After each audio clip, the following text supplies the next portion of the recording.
गावच्या ग्रामदैवताचं काम आहे तुम्ही आयुष्यात केलेलं पाप, तुम्ही आयुष्यात केलेलं पुण्य याचा लेखाजोखा ठेवणे आणि मेल्यानंतर तुमचा तो लेखाजोखा यमदरबारी सांगणं आणि मग त्याच्यावरती तुम्हाला देह मिळेल किंवा नरकाच्या गोष्टी मिळतात. मग मी म्हणतोय यापैकी काहीच मिळू नये असं वाटत असेल तर तुम्ही ग्रामदैवतावर मैत्री केली पाहिजे का भोरट्यांवर? का हो? तो सांगेल हा भक्त सांगेल ना, अरे यानं माझी लय सेवा केली. नाही नाही, जो वर्षात एकदा गुलाल टाकत होता जो गेला पुढल्या यात्रेला चालाय, ह्याला चांगला घे, रिंगणात घे, मोठ्या मैदानात घे असं म्हणेल. पण त्यानं म्हणू नये असं वाटत असेल तर त्या ग्रामदैवताबरोबर बॉन्डिंग ठेवा, मैत्री ठेवा, त्याला रिस्पेक्ट द्या, त्याचा आदर सत्कार करा आणि देवाची सेवा करा. दादा मी लिहून देतो, तुम्ही या देवाची सेवा करा. या जगातलं कोणतंही दुःख, कोणतीही वाईट क्रिया तुमच्या घराचं वाकडं करू शकत नाही. तुमच्यावरती कुणीही कसलीही करणी करू द्या, पण जर ग्रामदैवत तुमच्या पाठीशी असेल तर त्या करणीबाजीचं काहीच तुमच्या घराला त्रास होणार. तुम्ही माझं खोटं वाटतंय, ग्रामदैवत तुमच्या पाठीमागनं उठू द्या आणि जाऊन एखाद्या ब्राह्मणाला विचारा, ते सांगतंय तुझ्या मागचा ग्रामदैवताचा उठ्या केलाय. उठ्या नाही केलाय ह्यो गडी येतच नव्हता हो तिकडे. उठ्या झाल्याशिवाय राहणार कोण करत नाही. आपणच आपलं दैवत्व घालवून टाकतो, कोण तुमच्यावरती करण्या करत नाही. आपणच करणी करायला भाग पडतो, कारण आपण या यात्रेला येतो त्याच्यावर.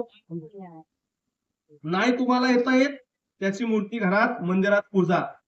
तो मुंबईला येईल, तो पुण्यात येईल, पण मंदिरात असलेला ते सुद्धा आम्ही एकदा दसऱ्याला खाली घेतल्या, पुढल्या दसऱ्याला एका गमेल्यात गोळा करायचं 5-50 खाळ खाळ खाळ खाळ निर्म्यानं गोळायचं.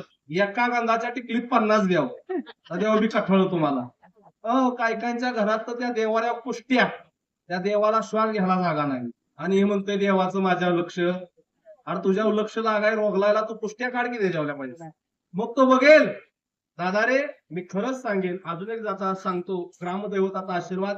गगनगिरी बाबा तुम्हाला माहितीये. आता गगनगिरी बाबांची प्रॉपर्टी कुणाला कुणाला माहितीये? नाही माहिती.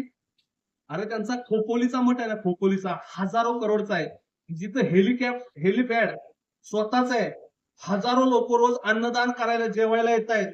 कितीतरी करोड रुपयाचा तो खोपोलीचा त्या बाबांचा मठ आहे. तुम्ही महाराज इकडं काय मगाशी म्हटलं गगनबावडा, अनेक ठिकाणी बाबांची प्रॉपर्टी आहे. आता मी विचारतोय तुम्हाला, तुम्हीच मला उत्तर द्या. बाबा कुठे नोकरीला नाही, जॉब व्यवसाय, प्रॉपर्टी किती आहे हो? पटतंय का बघा, की ज्या माणसानं आयुष्यात जॉब केला नाही, कुठेही नोकरी केली नाही, पण आज प्रॉपर्टी जर लिहायला गेलो ना तर पानं कमी पडतील. आता तुम्ही मला सांगा, ज्या व्यक्तीने आयुष्यात नोकरी केली नाही त्याची संपत्ती करोडात आहे, ही ताकद कशाची? तर त्यांनी एकच केलं, ज्याची बायको पत्नी लक्ष्मी आहे त्याची मैत्री केली. कळलं की नाही?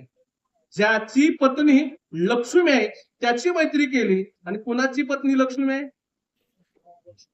देवाची. देवाची पत्नी लक्ष्मी आहे. अरे नवरा जर हातात असेल तर बायकोला नवऱ्यासाठी नांदावच, पण बायको हातात असेल तर आजकालचे नवरे येणार तुला आग लाव तिकडे दुसरी बघेल. पण ही कळलं की नाही? म्हणजे बायको तुमच्यापाशी असून उपयोगाची नाही, बायको म्हणजे लक्ष्मी. लक्ष्मी तुमच्यापाशी असून उपयोगाची नाही, त्यासाठी देव सुद्धा पाहिजे. नाही तर लक्ष्मी तुमचं घर सोडून गेल्याशिवाय राहणार नाही. देवाला तुमच्या घरातच द्या, लक्ष्मी देवासाठी आल्याशिवाय राहणारच नाही. आणि गगनगिरी बाबाने ते दाखवून दिलं.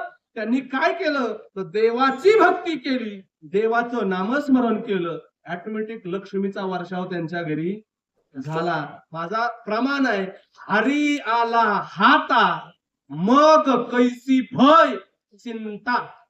देव तुमच्या जवळ आला, भ्यायची आणि चिंता करण्याची गरज नाही.